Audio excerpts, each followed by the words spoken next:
नमस्कार मित्रों, मेरे स्पिरिचुअल कनेक्ट आप सभी लोगों का हार्दिक अभिनंदन है मित्रों। आज मैं आप लोगों को नारद भक्ति सूत्र के 39वें सूत्र के बारे में बता रहे हैं, तो उसको ध्यान से सुनिए मित्रों। तो चलिए हम लोग शुरू करते हैं सूत्र नंबर 39 के बारे में। श्रील रूप गोस्वामी को अपने निर्देशों में चैतन्य महाप्रभु शुद्ध भक्त की संगति की दुर्बलता का विस्तृत वर्णन करते हैं।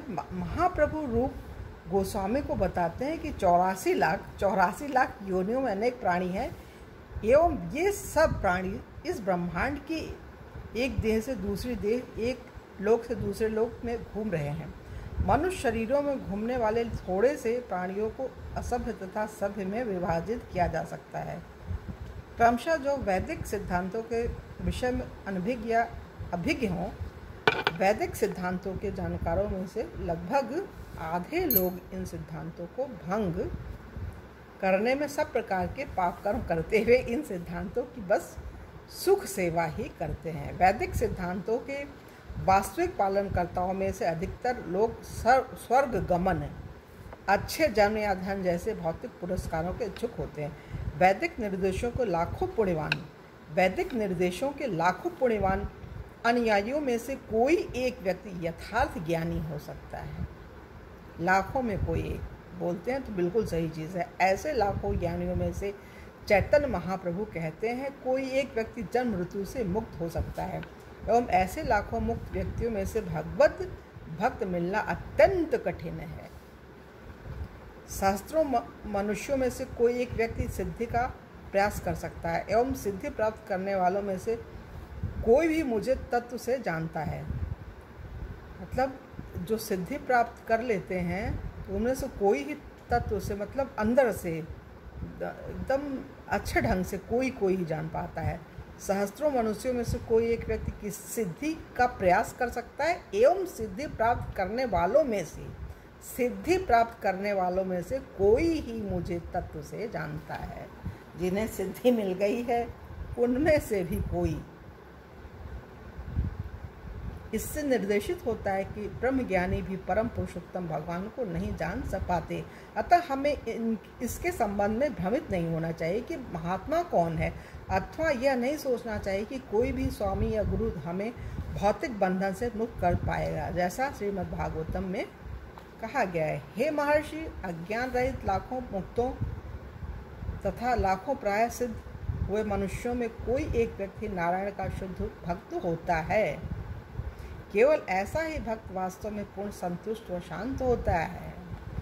महात्मा अगर जब मानव समाज में प्रकट भी हो तो बहुधा उन्हें सराहा या समझा नहीं जाता। श्रील प्रभुपाद लिखते हैं, कभी कभी भक्तों पर व्यक्तिगत रूप से हिंसात्मक अत्याचार किया जाता है।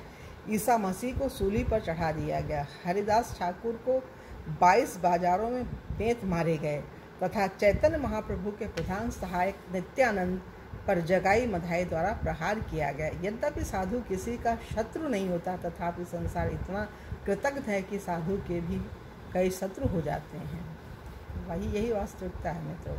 किंतु यदि व्यक्ति किसी महात्मा का संग पाए तथा उनके आशीर्वादों को ग्रहण करे तो वह अनिवार्य रूप से लाभान्वित होगा। नारद ऐसे महात्मा के उत्कृष्ट उदाहरण हैं जिन्होंने कईयों का जीवन बदला। उन्होंने एक बार मृगारी नामक एक व्याघ्र को शुद्ध वैष्णव में बदल दिया। मृगारी इतना निर्दयी था कि वह पशुओं को अधमरा छोड़ देता था, क्योंकि उसे उनके कष्ट में आनंद आता था। किंतु जब वह नारद से मिला तथा उनसे श्रवण करने लगा तो मृगारी अपने पापों से भयभीत हो गया। नारद ने उसको सांत्वना दी, यदि तुम मेरे निर्देशों का पालन करो तो तुम मुक्त हो सकते हो। नारद ने तब मृगारी को हरे कृष्ण महामंत्र के जप द्वारा भगवान कृष्ण के भजन का निर्देश दिया। महात्मा कभी नहीं कहता कि मुझ में शरणागत हो, अपितु वे सभी को परम पुरुषोत्तम भगवान कृष्ण के शरणागत होने का परामर्श देते हैं। यही उनकी अमोघता है। वैष्णव की शक्ति की अभिव्यक्ति गौरांग वेद भक्त घड़ी जनी जनी शक्ति धरे। भगवान चैतन्य महाप्रभु के भक्तगण बहुत शक्तिमान होते हैं एवं उनमें से प्रत्येक पूरे संसार को तार सकता है। मतलब हर व्यक्ति संसार को तारने की क्षमता रखता है जो भगवान का भक्त है। इस बंगला गीत में हुई है, किंतु शिष्य को भी अपनी भूमिका निभानी होती है। वैष्णव की कृपा पाकर व्यक्ति को अपनी पाप पूर्ण क्रियाओं को छोड़ना स्वीकार करना चाहिए, तब गुरु उसका संरक्षण कर सकता है तथा उसे आध्यात्मिक मुक्ति तक पहुंचा सकता है। जो भक्तगण नारद मुनि जैसे परमहंस के स्तर पर न भी हों, किंतु दृढ़ता से उनकी शिष्य परंपरा में अनुसरण करते हों, तो वे भी अमोघ ज्ञान प्रदान कर सकते हैं। श्री प्रभुपाद लिखते हैं, नारद मुनि से आ रही शिष्य परंपरा में होने से गुरु नारद मुनि की ही श्रेणी में होते हैं। यदि व्यक्ति नारद मुनि का प्रतिनिधित्व करने वाले किसी व्यक्ति के पाद पद्यों के प्रति समर्पण करे तो वह अपने पाप कर्मों से त्राण पा सकता है, मतलब छुटकारा पा सकता है। महात्मा की शक्ति का एक और प्रमाण अभक्तों को संत बना देने की उसकी सामर्थ्य है। शील भक्ति विनोद ठाकुर कहते हैं कि वैष्णव की परीक्षा यह देखकर हो सकती है कि वह कितना अच्छा पारस पत्थर है, उसने अपने जीवन में कितने वैष्णव बनाए। चैतन्य महाप्रभु चाहते थे कि नारद मुनि तथा अन्य महान आचार्यों के पद चिन्हों का अनुसरण करते हुए अधिक से अधिक संभव लोग कृष्ण के संदेश को दोहराएं और उन्हें कृष्ण भावनामृत ग्रहण करने को आश्वस्त करें। उपसंहार ये है कि महात्मा का संग बहुत दुर्लभ होते हुए भी गंभीर अन्वेषक को उपलब्ध है। महात्मा बहुत दुर्लभ है, लेकिन एक सच्चे दिल से संतों की खोज करने वाले व्यक्ति को वो महात्मा मिल ही जाते हैं, संत मिल ही जाते हैं। महात्मा से और सबसे बड़ी चीज़, आपके अंदर कोई भावना होगी ना कुछ जानने सुनने की, तो गुरु उपलब्ध हो जाते हैं। जैसे सुखदेव मुनि मिले परीक्षित जी को। महात्मा से मिलकर व्यक्ति को अपने सौभाग्य की सराहना करनी चाहिए तथा प्रसन्न चित्त होकर गंभीरतापूर्वक उनके चरण कमलों में शरणागत हो जाना चाहिए।